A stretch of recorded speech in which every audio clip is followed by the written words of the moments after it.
جب سلطنت عثمانیہ کا کمزور خلیفہ سلطان عبد الحمید تمام سفیروں کو بلا کر کے انہیں کہتا ہے کہ مجھے یہ اطلاع ملی ہے کہ تمہارے ملک میں ایک ایسی فلم کی نمائش ہونے والی ہے جس میں پیغمبر رحمت صلی اللہ علیہ وسلم کی توہین اور تنقیص کے پہلو نکلتے ہیں، تو انہوں نے کہا کہ ہم اس کا کل جواب دیں گے۔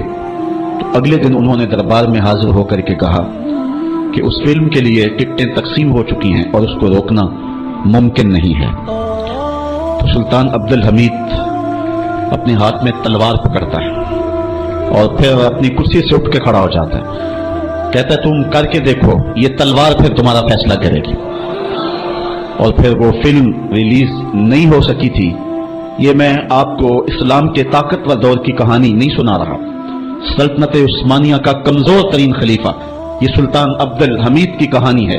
درس قرآن کے بعد میں ایک دوسری جگہ درس قرآن پہ جا رہا تھا تو میں نے ایک تنگ گلی میں دیکھا کہ ایک بوڑھا شخص تھا جس کی عمر کوئی 80 سال کے قریب ہوگی۔ اس کا حلیہ بھی نہیں بتا رہا تھا کہ وہ کوئی مذہبی شخص ہے، اس کی وضاحت بھی ایسی تھی اور اس کا لباس بھی کچھ ایسا تھا، لیکن اپنے 10 یا 12 سال کے پوتے کو اس نے بٹھایا تھا موٹر سائیکل پہ اور پیچھے خود بیٹھا ہوا تھا اور ہاتھ میں پلے کارڈ اٹھایا ہوا تھا، اس اوپر لکھا تھا کالی کملی والے تم پہ لاکھوں سلام۔ اور وہ گلیوں میں گھومتا تھا اور اس کی آنکھوں میں جو آنسو اور چمک تھی وہ بتا رہی تھی اور مغرب کو پیغام دے رہی تھی کہ ہم گناہگار ضرور ہو سکتے ہیں، محمد عربی کی چوکھٹ کے غدار نہیں ہو سکتے ہیں۔ ہمارا سب سے قیمتی اثاثہ حضور علیہ الصلوۃ والسلام کی آبرو پہ قربانی دینا ہے، اور یہ ہماری زندگی کی سعادت مندی ہے۔ امام مالک نے کہا تھا کہ دو ہی چیزیں ہیں دنیا کے اوپر، یا عاشقان رسول زندہ رہیں یا گستاخان رسول زندہ رہیں، دونوں ایک ساتھ زندہ نہیں رہ سکتے ہیں۔ اور اب وہ وقت آ گیا ہے کہ ہم پوری قوت کے ساتھ کھڑے ہو کر کے اس بات کا اعلان کریں اور پوری امت سیسا پلائی ہوئی دیوار بن جائے اور امت کا ایک ایک بچہ غازی علم الدین شہید بن جائے، غازی عامر چیمہ بن جائے، مغرب کی وادیاں بھی گونج اٹھے اور مشرق کے دیواروں در بھی گونج اٹھے اور جدھر ہی کان لگائیں میرے محمد عربی کے قصیدے ہی سنائی دیں۔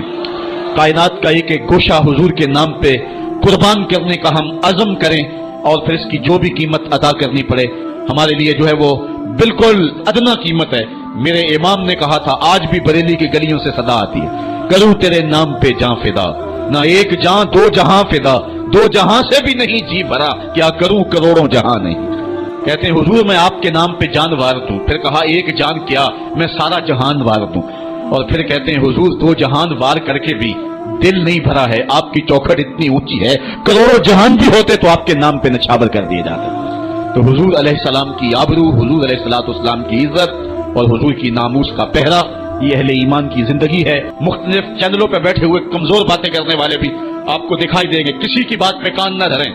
آئیے دیکھیے قرآن کیا کہتا ہے، ان الذین یؤذون اللہ ورسولہ لعنہم اللہ فی الدنیا والآخرہ، وہ لوگ جو اللہ اس کے رسول کو اذیت دیتے ہیں ان پر دنیا میں بھی لعنت ہے اور آخرت میں بھی لعنت، وأعد لہم عذابا مہینا، اللہ تعالیٰ فرماتا ہے ان کے لیے اللہ نے دردناک رسوا کر دینے والا عذاب تیار کر رکھا ہے۔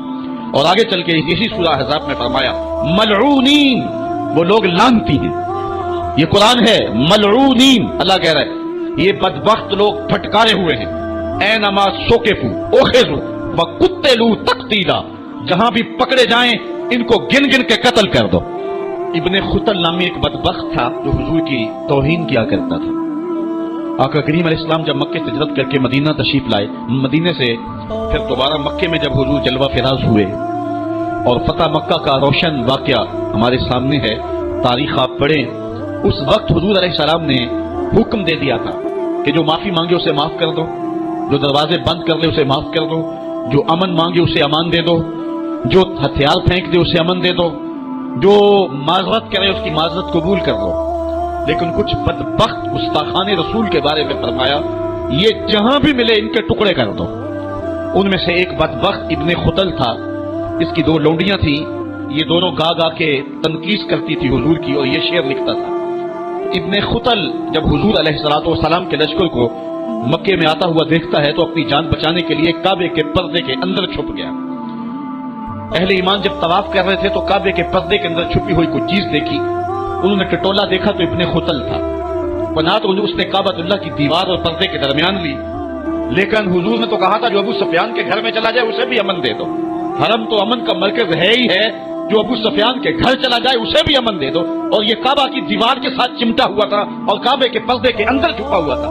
صحابہ نے عرض کی حضور ابن خطل یہاں چھپا ہوا ہے، فرمایا اس کو یہیں سے نکال کے قتل کر دو. چاہے زمزم اور مقام ابراہیم کے درمیان جو جگہ ہے، یہاں ابن خطل کو قتل کر دیا گیا. اس ناپاک کے گندے خون سے حرم کی زمین کو پاک رکھا جاتا اور اس کو حرم سے باہر نکال کر کے قتل کر دیا جاتا. یہی قتل کرنے کا حکم دیا. کیوں؟ زمانے کو بتلانا مقصود تھا کہ حضور کا گستاخ چند سانسیں بھی زندہ. اچھا یہ بات میں بتاؤں کہ حضور علیہ السلام کے گستاخوں کے ساتھ نپٹنا یہ ہر شخص کے بس کا روگ بھی نہیں. جب راجپال نے توہین کی تھی تو کون نہیں چاہتا تھا کہ اس کی گردن کاٹوں، لیکن سعادت مندی نصیب ہوئی تو غازی علم الدین شہید کو نصیب ہوئی. علامہ اقبال علیہ رحمہ نے کہا تھا جنازے میں کیسی گلیں کرتے رہ گئے، ترخانہ دا منڈا نمبر رہ گیا. حضرت پیر جماعت علی شاہ رحمۃ اللہ تعالی علیہ نے کہا تھا غازی علم الدین کے جنازے پہ گردن چکائے چل رہے تھے، آنکھوں میں آنسو تھے. 6 لاکھ لوگ حضرت غازی علم الدین کے جنازے میں شامل ہوا تھا. سید دیدار علی شاہ صاحب جب جنازہ پڑھانے کے لیے کھڑے ہوئے تو غش کھا کے گر پڑے. بعد میں جب اٹھے اور جنازہ پڑھایا تو کسی نے کہا حضرت آپ نے بڑے بڑے جنازے پڑھائے ہیں، کبھی یہ کیفیت آپ کی ہوئی نہیں ہے. فرمایا جنازے بڑے پڑھائے ہیں لیکن کبھی حضور کا دیدار نہیں ہوا ہے. آج پہلی بار یہ موقع ملا، ادھر جنازہ پڑھانے لگا، ادھر آمنہ کا لال بھی سامنے تھا.